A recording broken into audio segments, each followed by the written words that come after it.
요한복음 21장 15절에서 17절까지 우리 같이 읽습니다. 15절 같이 읽습니다. 그들이 조밥 먹은 후에 예수께서 시몬 베드로에게 이르시되 요한의 아들 시몬아 내가 이 사람들보다 나를 더 사랑하느냐 하시니 이르되 주님 그러하나이다. 내가 주님을 사랑하는 줄 주께서 아시나이다. 이르시되 내 어린 양을 먹이라 하시고 또 두 번째 이르시되 요한의 아들 시몬아 내가 나를 사랑하느냐 하시니 이르되 주님 그러하나이다. 내가 주님을 사랑하는 줄 주님께서 아시나이다. 이르시되 내 양을 치라 하시고 세 번째 이르시되 요한의 아들 시몬아 내가 나를 사랑하느냐 하시니 주께서 세 번째 내가 나를 사랑하느냐 하심으로 베드로가 근심하여 이르되 주님 모든 것을 아시오매 내가 주님을 사랑하는 줄 주께서 아시나이다. 예수께서 이르시되 내 양을 먹이라. 아멘. 네.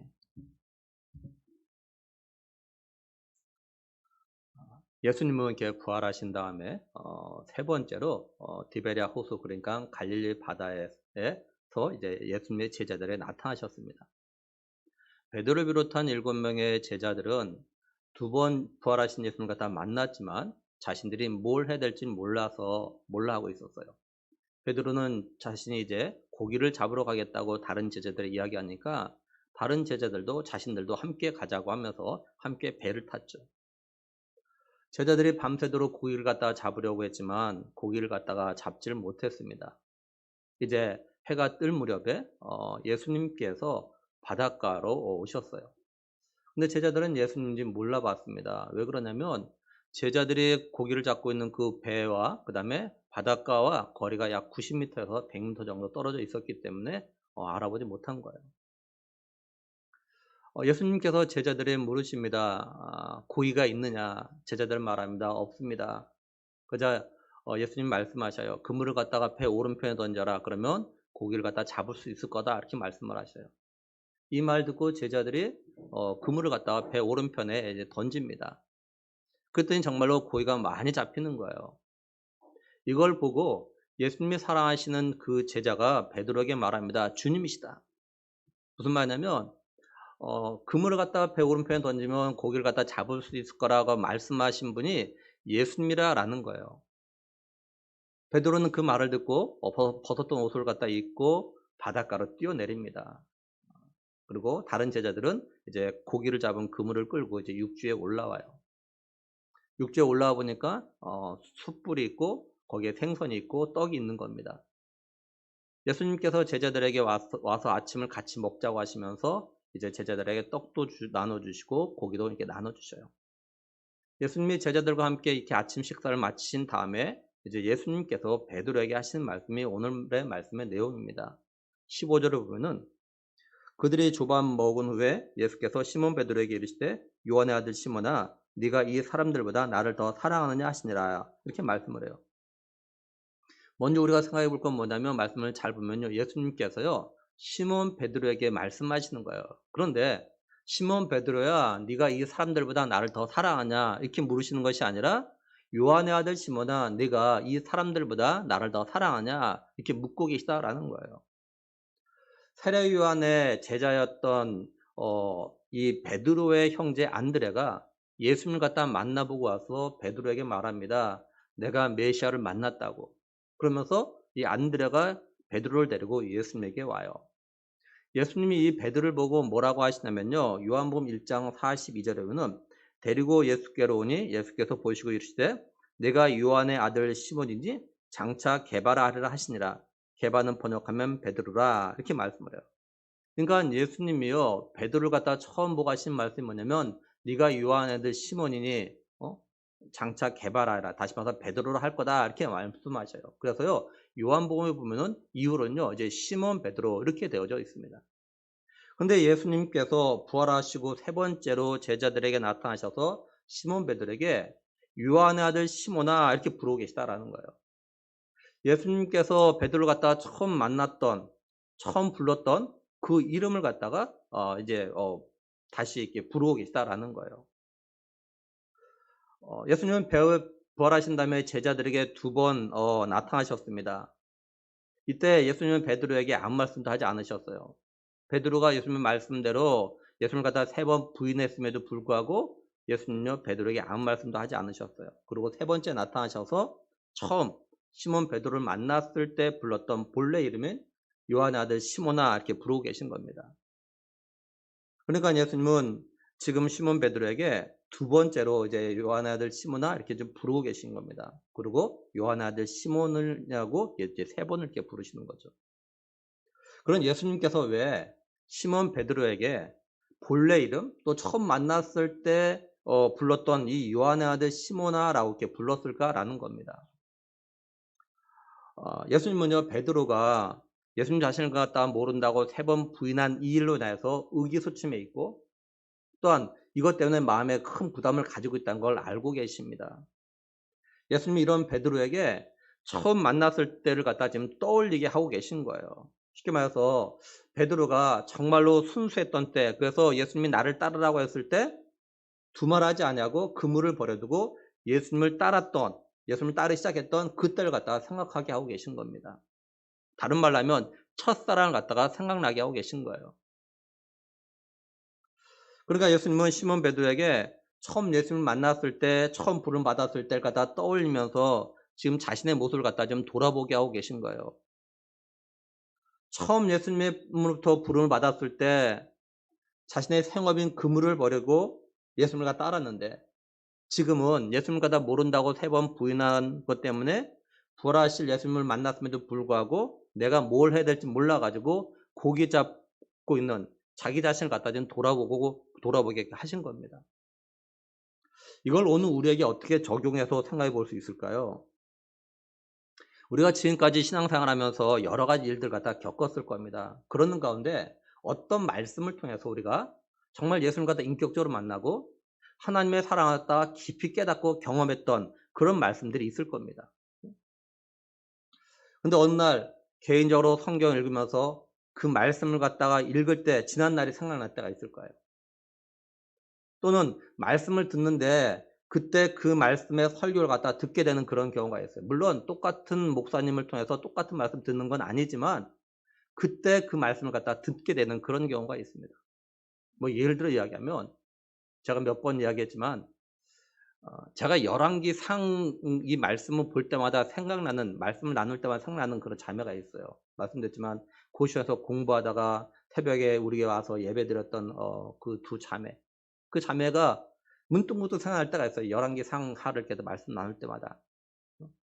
마찬가지로 우리가 어떤 말씀, 내가 정말 은혜 받았던 말씀이요 잊어버렸는데 어느 날 내가 성경을 읽다가 또는 말씀을 듣다가 그때 그 받았던 은혜, 그때 예수님 만났던 그때를 갖다 생각날 때가 있다라는 거죠. 그럴 때 우리가 그죠? 그때와 지금의 내 모습을 갖다 비교해서 돌아볼 필요가 있어요. 내가 하나님의 사랑을 갖다가 처음으로 깊이 경험하고 깨달았을 때, 그리고 그 후에 내 믿음의 삶이 어떻는지, 그리고 지금 어떤지를 갖다가 생각해 보는 겁니다. 그리고 그때 그 마음, 그 사랑, 그 열심이 내한테 그대로 있는가? 이거 돌아보면서 내가 회복해야 될 것이 있다면 회복하고 또 이것을 위해서 우리가 기도해야 된다는 거죠. 다음으로 예수님은 시몬 베드로에게요. 네가 이 사람들보다 나를 더 사랑하냐 이렇게 물으셔요. 근데 예수님의 이 물음은요. 크게 세 가지로 해석이 좀 가능한 그런 말씀입니다. 첫째, 베드로 내가 여기 있는 이 사람들보다 나를 더 사랑하냐 이렇게 해석이 가능합니다. 둘째는 네가 여기 있는 이 사람들이 나를 사랑하는 것보다 나를 갖다 더 사랑하느냐 이런 해석이 또 가능해요. 셋째는 여기 이 사람들 앞에 보면요 성경에 보면 이라고 되어져 있고 그 아래 성경 밑에 보면요 것들보다 이렇게 되어져 있어요.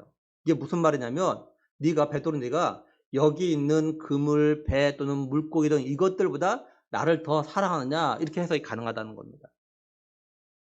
예수님께서 어떤 의미로 베드로에게 이런 질문을 하셨는지 정확히는 알지 못하지만 어쩌면 예수님께서 이 세 가지의 의미를 모두 담고 물어보셨을 수도 있다는 거예요.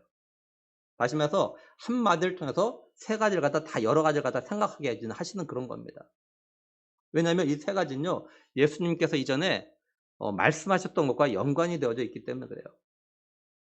먼저 내가 여기 있는 이 사람들을 사람들 갖다가 나보다 더 사랑하느냐 이들보다 나를 갖다 사랑하냐 이렇게 해석할 수 있는 경우는 뭐냐면 예수님께서 제자들에게 뭐라고 하셨냐면 마태복음 10장 37절에요. 아버지나 어머니를 나보다 더 사랑하는 자는 내게 합당하지 아니하고 아들이나 딸을 나보다 더 사랑하는 자도 내게 합당하지 아니하며 이렇게 말씀하셨어요. 그러니까 예수님은 다시 한번 베드로에게 이런 의도로 물으셨을 수 있습니다. 두 번째, 네가 여기 있는 사람들이 나를 사랑하는 것보다 나를 갖다 더 사랑하냐? 이렇게 해석이 가능할 때는 뭐냐면요.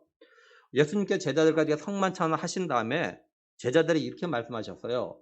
오늘 밤 너희가 나를 갖다 다 버릴 거다. 이렇게 말씀하셨습니다.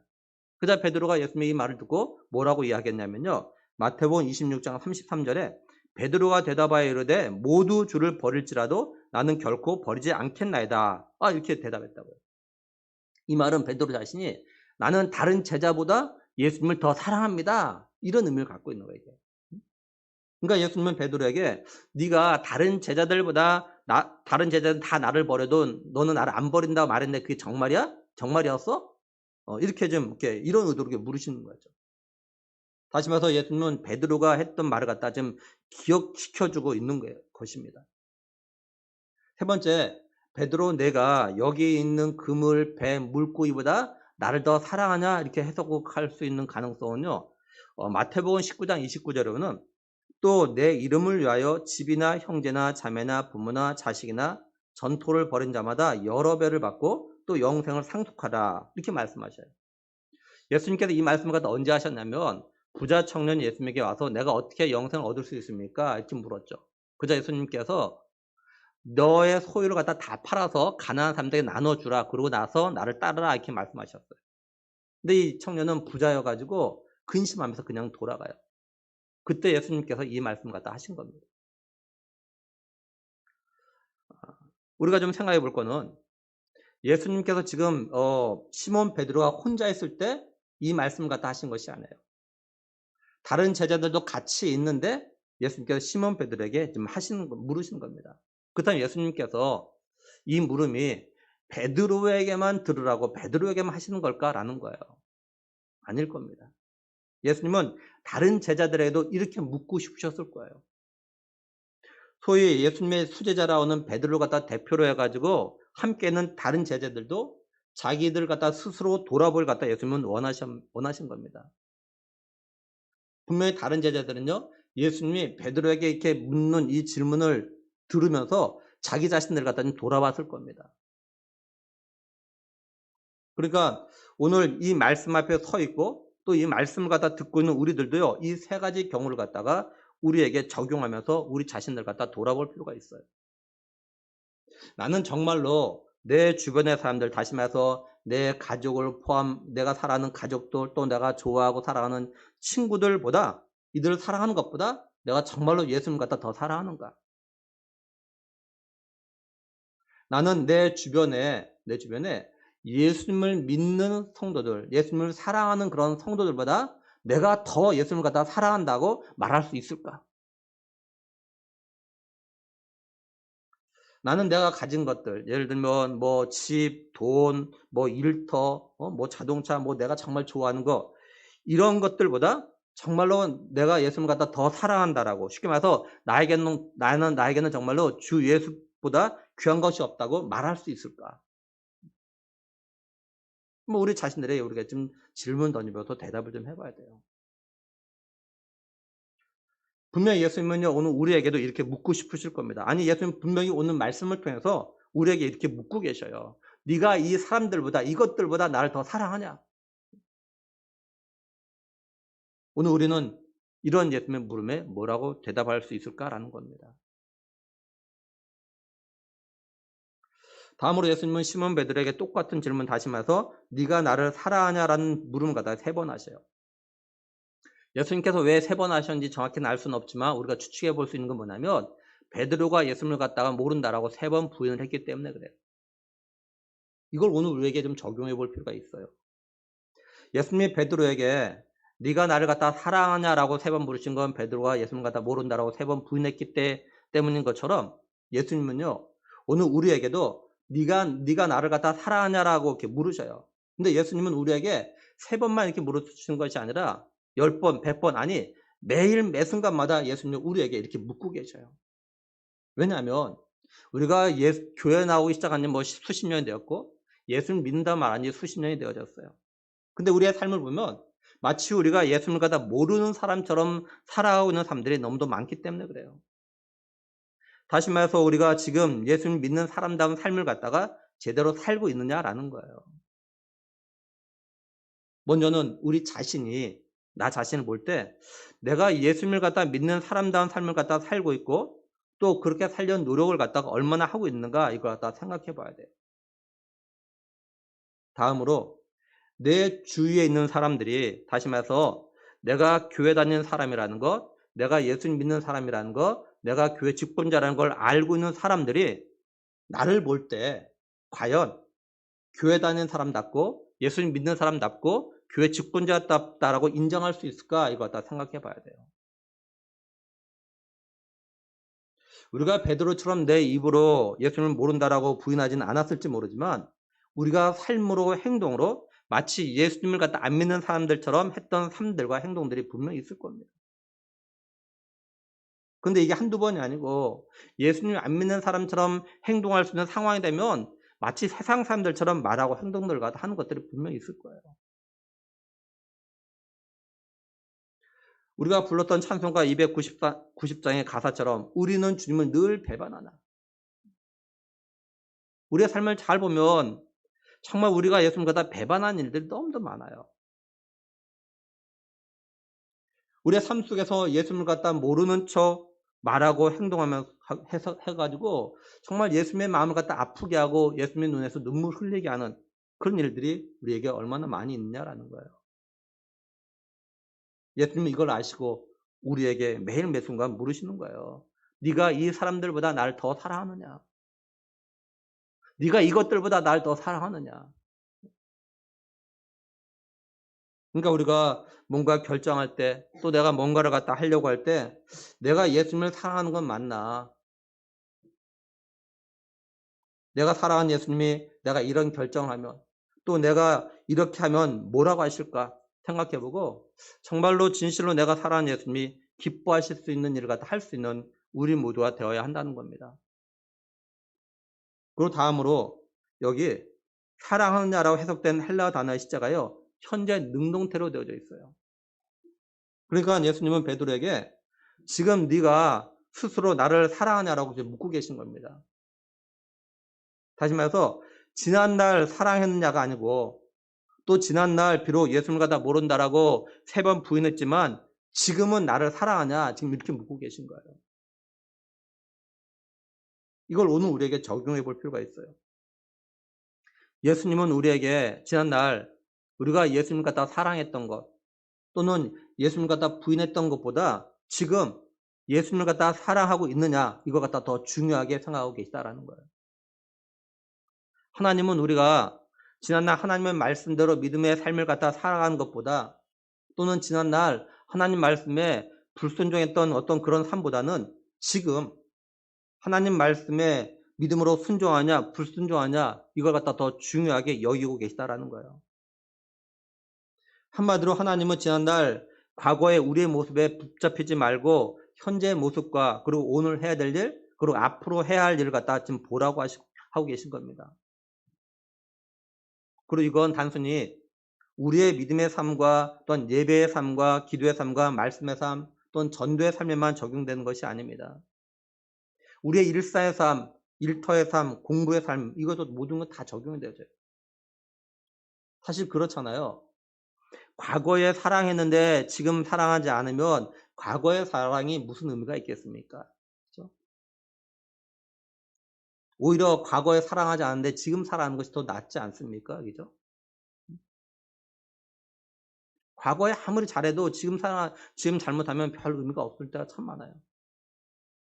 또 우리 공부하는 학생들도 마찬가지겠죠. 쉽게 말해서 초등학교 때, 중학교 때 공부 아무리 열심히 잘했어도 고등학교 때 공부를 잘 안 하면 자기가 원하는 대학교에 진학하기가 어려워요. 또 대학에 진학해서도 열심히 공부하지 않으면 그 좋은 학교에 진학한 것이 때로는 별 의미가 없을 때가 있어요. 우리나라의 최고의 학교를 졸업한 한 청년이 있었는데 이 청년이 학교에 가 가지고 4년 내내 이 오락에 빠져 가지고 공부를 갖다가 게을리해 가지고 학점도 안 좋고 공부를 안 해 가지고 취업을 제대로 못 했던 한 청년이 있어요. 나이가 들어서 이제 겨우 나이가 들어서 이제 정신 차려 가지고 공무원 시험 준비해서 붙은 한 청년이 있어요. 그러니까 지난날 아무리 좋아도 지금이 별로라면 참 의미가 없어지는 거죠. 그죠? 내가 지난날 실패하고 지난날 열심히 다하지 않았던 시간들 또는 현재 그렇게 못한 지금은 현재 그렇지 못한데 지난날 내가 성공하고 잘 나갔던 그런 모든 과거에 우리가 매여 있으면 앞으로 나아갈 수가 없어요. 오늘 내가 해야 될 일에 최선을 다할 수가 없습니다. 그러니까 우리가 지난날을 갖다가 사실 빨리 잊어야 오늘 그리고 앞으로를 향해서 우리가 나아갈 수가 있는 거예요. 바울은요. 하나님의 이런 마음을 알고 빌립보 교회에 보낸 편지에서 뭐라고 이야기했냐면 빌립보서 3장 12절에서 14절 보면 내가 이미 얻었다 함도 아니요 온전히 이루었다 함도 아니라 오직 내가 그리스도 예수께 잡힌 바 된 그것을 잡으려고 달려가노라. 형제들아 나는 아직 내가 잡은 줄로 여기지 아니하고 오직 한 일 즉 뒤에 있는 것은 잊어버리고 앞에 있는 것을 잡으려고 표대를 향하여 그리스도 예수 안에서 하나님이 위에서 부르신 부름의 상을 위하여 달려가노라 이렇게 말씀드려요. 한마디로 바울은요. 과거에 자신이 어떤 삶을 살았는지 다 잊어버리고 지금 내가 뭘 바라보고 있고 내가 뭘 붙잡고 뭘 기대하며 달려가야 되는지에 대해서 이야기합니다. 그래서요. 12절 마지막에 잡으려고 달려간다. 달려간다. 그리고 13절 마지막에 잡으려고 그리고 14절 마지막에 달려가노라. 이것이 이 동사가 다 현재형으로 돼요. 현재형.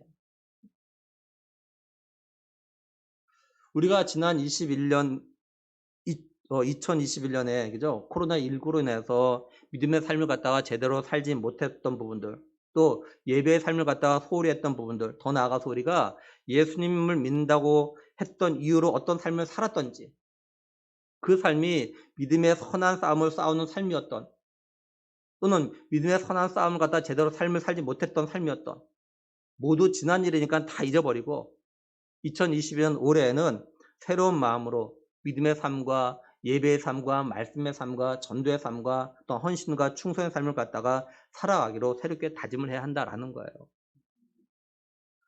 하나님이 오늘 우리에게 원하시고 바라신 건 뭐냐면요. 올해 내가 어떤 마음과 어떤 자세로 믿음의 삶을 살고자 하는가. 하나님은 이걸 갖다가 보고 이걸 갖다가 원하시는 거죠.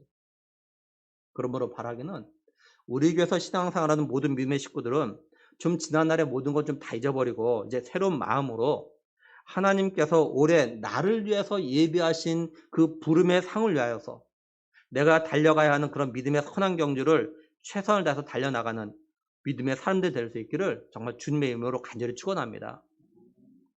이제 예수님의 물음에 시몬 베드로가 뭐라고 대답하냐면요. 15절을 계속 보면은 이르되 주님 그러하나이다. 내가 주님을 사랑한 줄 주께서 아시나이다. 이렇게 말씀을 해요.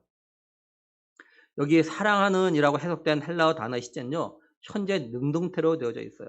그러니까 베드로는 예수님께서 네가 지금 나를 갖다 사랑하냐 이렇게 물으니까 베드로는 예수님 내가 지금 주님을 사랑합니다. 이렇게 대답한 거예요.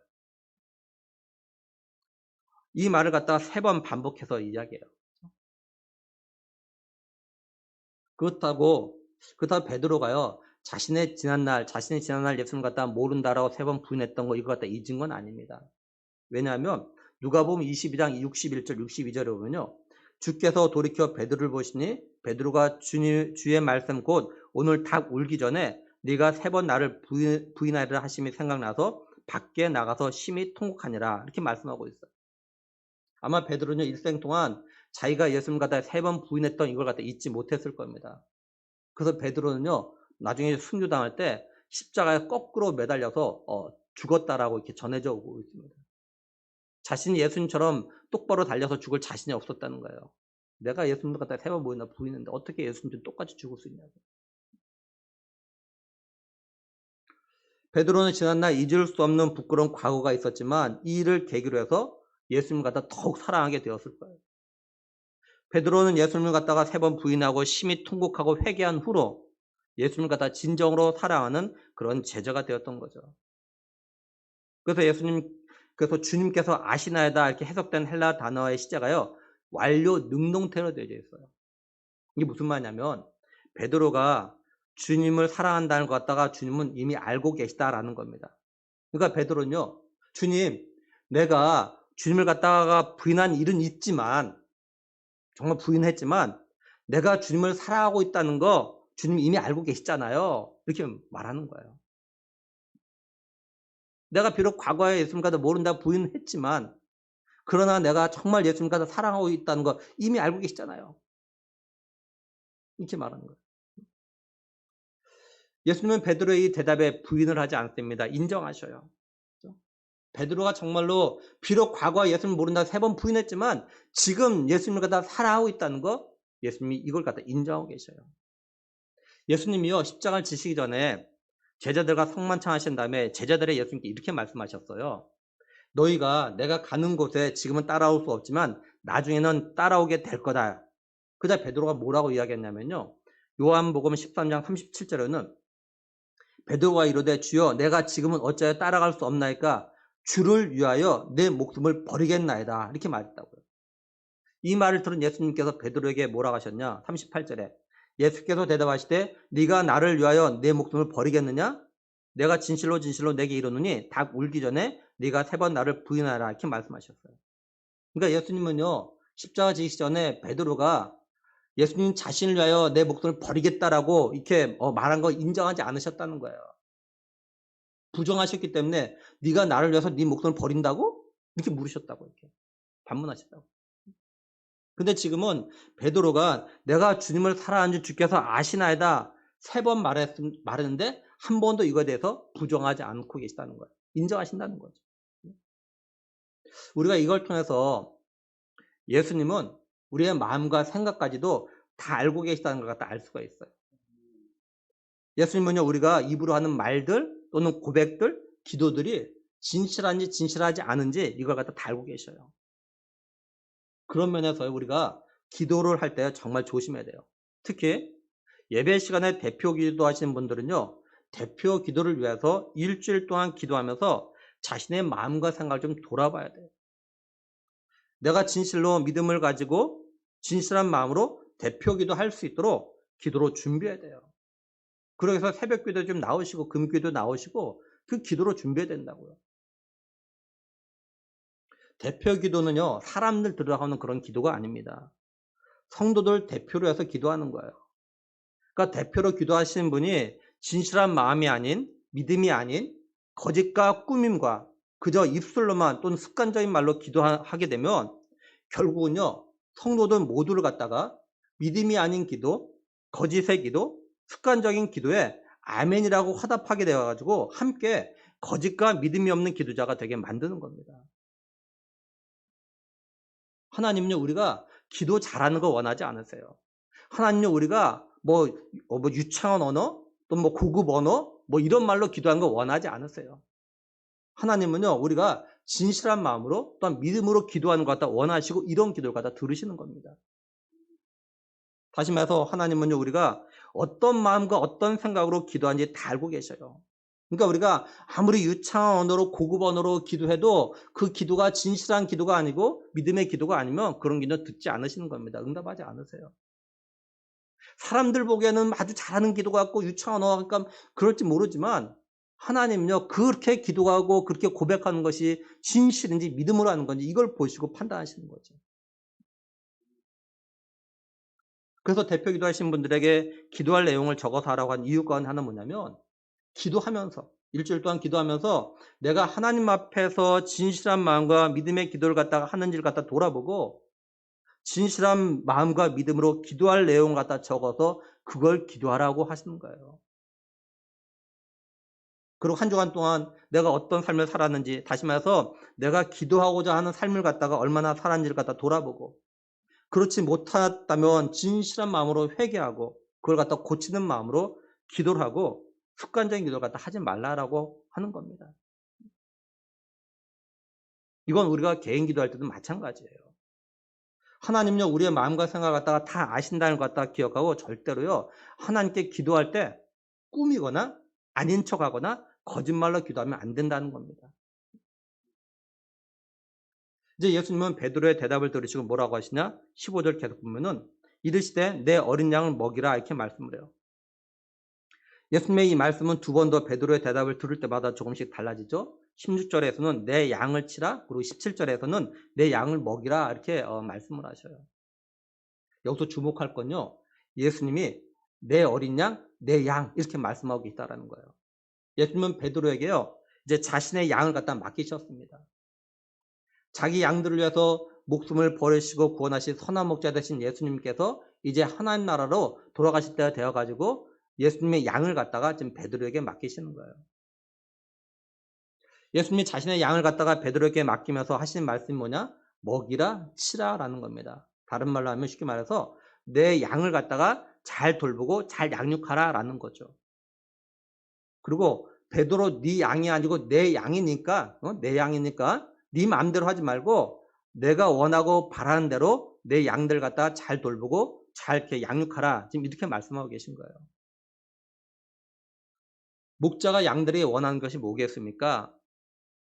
잘 먹고 건강하게 잘 자라서 그 다음에 새끼를 이렇게 더 많이 낳는 번성하게 이것 갖다 바라는 거 아니겠습니까? 그죠? 그래서 예수님께서는요, 하나님 나라로 가시면서 제자들에게요, 마태복음 28장 19절 20절에 그러므로 너희는 가서 모든 민족을 제자로 삼아 아버지와 아들과 성령의 이름으로 세례를 베풀고 내가 너에게 분부한 모든 것을 가르쳐 지키게 하라. 이렇게 말씀하신 거예요. 선한 목자 되신 예수님께서 원하고 바라시는 건요, 제자들이 모든 민족을 제자 삼아서 아버지와 아들과 성령의 이름으로 세례를 베푸는 겁니다. 뿐만 아니라 선한 목자 되신 예수님께서 분부한 모든 걸 갖다가 예수님의 양들에게 가르쳐가지고 그걸 갖다가 행하도록 하는 그런 행하는 삶을 갖다가 살도록 하시는 거예요. 그러니까 이걸 보면은 예수님이 자신의 양들 갖다 모이고 치는 일은 단지 베드로에게만 맡긴 것이 아니고 예수님의 모든 제자들에게 이 일을 갖다 맡기신 거죠. 예수님의 제자들에게 분부하신 것들은요, 예수님의 양들이 해야 될 것과 하지 말아야 될 것, 이런 것들이에요. 쉽게 말하면 먹어야 할 것이 있고 먹지 말아야 될 것이 있어요. 봐야 할 것이 있고 보면 안 되는 것들이 있습니다. 가야 할 것이 있고 가선 안 되는 것들이 있어요. 해야 할 말이 있고 해서 안 될 말들이 있는 거죠. 이런 걸 갖다가 가르쳐가지고 그걸 갖다가 행하는 삶을 살도록 하라라는 거예요. 이걸 오늘 우리에게 적용해보면 먼저는 목사인 저에게 이런 일을 갖다 맡기신 거죠. 그리고 더 나아가서 가정의 부모에게 자녀를 갖다 이렇게 맡기셨어요. 하나님, 주님께서. 그리고 하나님께서는 오늘 우리에게 예수님의 양들을 갖다가 먹여야 될 양식, 그리고 어떻게 양들 갖다 쳐야 되는지 성경을 갖다 교과서로 또한 양식을 우리에게 주셨다는 거죠. 성경. 바울은 목회자 디모데에게 성경은 하나님의 감동을 낸 것으로 교훈과 책망과 바르게 함과 의를 교육하기에 유익하다 이렇게 말씀을 했어요. 그러니까 하나님께서 우리에게 주신 성경은요, 우리가 먹고 또한 가르치는데 가장 좋은, 가장 적합한 그런 양식이고 그런 책이라는 거예요. 그러니까 성경을 기준으로 해서 양육을 해야 된다는 거죠. 그리고 예수님의 양인 우리들은 영의 양식인 성경을 갖다가 배우고 듣고 읽어야 돼요. 이게 바로 먹는 거죠. 그럼 성경이 교훈과 책망과 바르게 함과 의를 교육하기에 유익하다 이렇게 말씀하고 있는데 이걸 좀 더 살펴보면은 성경의 교훈에 유익하다는 건 뭐냐면 성경 말씀을 통해서 선하게 대해서 가르치기 좋다는 겁니다. 하나님의 말씀은 성경만큼 우리의 자녀들과 성도들에게 무엇이 선이고 무엇이 악인지를 갖다가 가르쳐주기에 좋은 것이 성경만큼은 없어요. 성에서 선은요, 하나님의 말씀에 순종하는 것이고 또한 하나님의 기준으로 이렇게 보는 것이 이 선입니다. 교훈이란 말은요, 이정표와 같은 의미를 가지고 있어요. 우리가 삶을 살다 보면 항상 내가 아는 길, 이런 길로만 가는 것이 아니잖아요. 때로는 모르는 길, 때로는 처음 가는 길, 애매한 길, 복잡한 길, 이런 길로 갈 때가 있다고요. 그래서 때로는요, 우리가 어느 길로 가야 될지, 뭘 결정해야 될지 모를 때가 있습니다. 이럴 때 우리 성도들이 어느 길로 가야 되는지 어떤 기준에 따라서 뭘 결정해야 되는지 이걸 알 수 있는 이정표가 뭐냐? 바로 성경이에요. 성경. 우리 성도들은요, 성경을 통해서 하나님의 관점과 하나님의 기준을 알고 하나님 보시기에 악이 아니라 선을 갖다가 선택할 수 있게 되어지는 겁니다. 그 길이 비록 좁고 또한 험한 길이지만 하나님이 원하시는 길이기 때문에 우리가 그 길을 갖다가 걸어가야 한다는 거죠. 그러기 위해서 우리가 성경을 읽어야 되고 성경을 갖다가 배워야 하는 겁니다. 그리고 책망은요, 구어사전에 보면은 허물을 드러내어 꾸짖고 나무라 이렇게 정의해 놨어요. 성경이 책망하기에 유익하다는 것은 우리가 죄를 지었을 때 지은 죄를 갖다 지적하기에 좋다는 겁니다. 다시 말하면 우리가 뭐가 죄인지를 갖다가 깨닫는데 유익하다는 거예요. 그래서 성경을 보면요, 뭔가 잘못하고 죄를 지었을 때 이거 잘못했으니까 고쳐 회개해 이렇게 말씀하고 있어요. 성경이 죄와 잘못 허물에 대해서 책망하는 게 유익한 건요, 성경이 절대 진리이기 때문에 그렇습니다. 우리가 어떤 일에 대해서 죄다 아니다라고 말을 하려면 어떻게 합니까? 객관적인 사실이나 진리가 기준이 되어야 되잖아요. 그래서 법이라는 게 있는 겁니다. 사람들이 자기의 주관과 자기의 생각대로 판단하고 책망하다 보면 문제가 생길 수가 있어요. 갈등할 수가 있어요. 그래서 법을 기준해서 판단하는 거죠. 그런데 사람들이 만든 이 법이 사실 불완전합니다. 왜냐하면 불완전한 사람이 만들었기 때문에요. 이 법 자체도 불완전해요. 그래서 법이 자꾸 바뀌는 겁니다. 어제까지만 옳다고 해가지고 어제까지도 옳다고 해가지고 그 법을 기준으로 해가지고 재판을 했는데 하루아침에 법이 바뀌어버리는 그래서 어제 판단했던 그 기준이 달라지는 그런 경우도 있죠. 예를 들면 간통죄가 사라졌죠. 그죠? 어제까지만 해도 간통죄는 죄였습니다. 근데 이제는 그 간통죄가 없어졌잖아요. 이처럼 사람들이 만드는 법은요, 불완전해서 있다가도 없고 없다가도 생기고 그러는 겁니다. 근데 하나님의 감동으로 된 성경은요, 영원한 진리이기 때문에 우리의 죄와 허물을 갖다 판단하고 책망하는데 가장 유익한 거예요. 성경은 오늘 우리에게 절대 진리잖아요. 성경이 우리가 어떻게 삶을 살아야 하는지 그 방향을 제시해주는 그런 기준이 되죠. 그래서 우리가 성경을 읽어야 되는 겁니다. 그래야 내가 뭘 잘못했는지 또 뭐 잘못하고 있는지 또는 내가 뭘 잘하고 있는지 이걸 갖다 알 수가 있습니다. 그리고 바르게 한다는 건 쉽게 말해서 뭐냐면요, 자기의 잘못을 갖다 회개한다는 거예요. 그래서 헬라어로 이 단어를 보면 어떻게 되냐면 어떤 뜻이냐면 다시 정돈, 교정, 수정 이런 뜻을 갖다 가지고 있어요. 근데 우리가 바르게 한다는 게 참으로 어렵습니다. 왜냐면요, 우리가 바르게 하려면은 많은 고통과 사실 아픔이 뒤따르는 겁니다. 예를 들어서 이런 거예요. 우리가 어떤 못질을 할 때가 있습니다. 뭐 벽에다 못질하든 나무에다 못질하든 할 때가 있어요. 망치로 못의 머리를 갖다 쳐가지고 한 번에 쳐서 곧바로 잘 들어가면 괜찮은데 좀 잘못 치면 어떻게 됩니까? 가운데가 휘어진 경우가 있죠. 그러면 그 못을 갖다 그냥 버리기도 하지만 때로는 그 못을 갖다 다시 쓰기 위해서 어떻게 해요? 휘어진 부분을 갖다 망치 툭툭툭 두드립니다.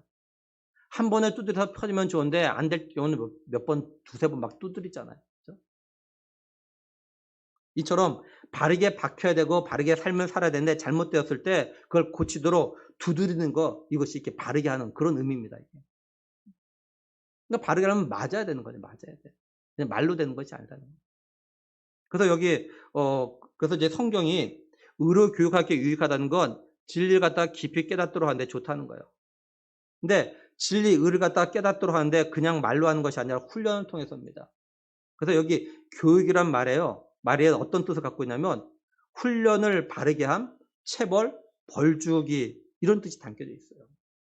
그러니까 헬라어에서 교육이 어떤 뜻이냐 여기에 그냥 가르치는 이런 단순한 의미가 아니라 말로만 가르치는 것이 아니라 여기에 교육하기 위해서 때로는 훈련시키기도 하고 때로는 벌을 주기도 하고 때로는 매를 들기도 하고 이것이 다 포함된 것이 이 교육이에요. 교육.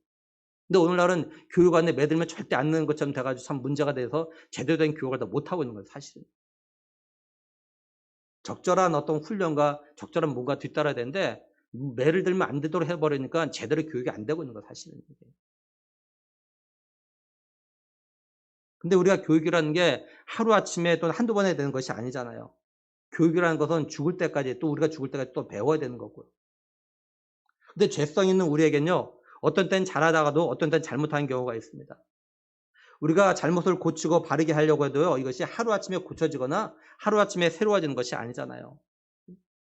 그러니까 훈련을 통해서 반복을 통해서 고칠 건 고치고 좋은 건 하나의 습관이 되도록 계속 교육을 해 나가는 거죠.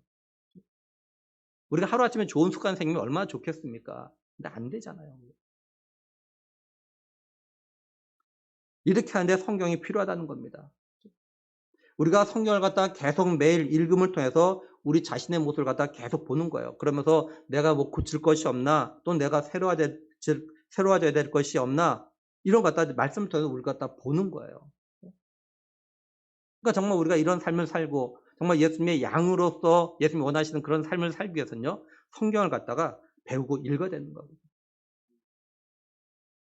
그래서 좀 올해는요, 우리 믿음의 식구들이 좀 성경 일독을 갖다 목표로 했으면 좋겠어요. 성경 일독을. 올해. 매일 우리가 성경을 읽으면서 우리가 예수님의 양으로서 내가 어떻게 성장하고 성숙해야 되는지 더욱 깨닫고 말씀에 더욱더 순종함으로 인해서 정말 선한 목자 되신 예수님의 마음을 갖다 기쁘게 드리는 그런 우리 모두가 되기를 또한 간절히 소망합니다. 이제 말씀을 정리하면 예수님께서 디베랴 호수 그러니까 갈릴리 바다에서 예수님 제자들에게 세 번째로 나타나셨어요. 예수님은 제자들과 아침 식사를 갖다 하신 다음에 베드로에게 물으십니다. 요한의 아들 시몬아, 네가 이 사람들보다 나를 더 사랑하냐? 이렇게 물으셨어요. 예수님은 시몬 베드로에게 그죠? 이런 물음을 갖다가 두 번 더 합쳐서 세 번 하셨습니다. 베드로는 예수님이 물어보실 때마다 내가 주님을 사랑하는 줄 주님께서 아십니다. 이렇게 대답했어요. 예수님은 베드로의 대답을 들으시고 내 어린 양을 먹이라고 내 양을 치라고 양을 먹이라고 이렇게 말씀하셨습니다. 예수님의 양을 갖다가 먹이고 치라고 이렇게 그런 사명을 갖다 주셨어요. 이거는 베드로에게만 주신 것이 아니라 제자들 또한 우리 모두에게 사실 또한 주신 그런 사명이기도 합니다. 우리가 좀 기억할 건 뭐냐면 예수님은요 오늘 우리에게 네가 이 사람들보다 나를 더 사랑하냐 이거 갖다가 매일 매 순간 묻고 계시다는 것 갖다 우리가 꼭 기억을 해야 돼요. 그러니까 우리가 뭘 할 때 내가 정말 예수님을 갖다 사랑하고 있는가 사랑하는 마음으로 이걸 하고 있는가 갖다 우리 스스로가 좀 돌아봐야 되는 겁니다. 그리고 우리가 매 순간마다 정말로 주님, 내가 주님을 사랑하는 줄 주님 아시죠? 이렇게 대답할 수 있는 그런 믿음의 사람들이 되어야 돼요. 그리고 우리가 예수님의 양들로서 우리가 선한 목자 되신 예수님께서 우리에게 기대하고 바라시는 대로 하나님의 말씀, 성경을 갖다가 잘 먹고 성경대로 이렇게 잘 자라가지고 선한 목자 되신 예수님을 갖다가 기쁘시게 되는 그런 예수님의 양들이 되어야 합니다. 간절히 바라기는 올해 우리가 예수님을 갖다가 사랑하는 마음으로 우리에게 맡기신 예수님의 양들을 먹이고 치는 일, 쉽게 말해서 목사인 저는 우리 성도를 갖다가 하나님 말씀으로 잘 먹이는 일에 열심을 다하고 또 우리 교회 학교 선생님들이나 또 우리 부모들은 또한 내게 맡겨주신 교회 학교 아이들 그리고 내 가정의 자녀들 갖다가 하나님 말씀으로 잘 양육하려고 하는 그런 삶을 갖다가 살아야 돼요. 그리고 우리 모두가 예수님의 양으로서 영의 양식을 갖다 잘 먹고 건강에 잘 자라가지고 선한 목자 되신 예수님을 갖다가 기쁘시게 되리는 우리 모두가 되기를 정말 간절히 바랍니다. 그래서 훗날 정말 우리 선한 목자 되신 예수님 앞에 우리가 설 때 예수님께서 오늘 우리를 보시고 기뻐하시게 하는 그런 우리 모두가 될 수 있기를 예수 그리스도의 이름으로 간절히 축원합니다. 함께 기도하겠습니다.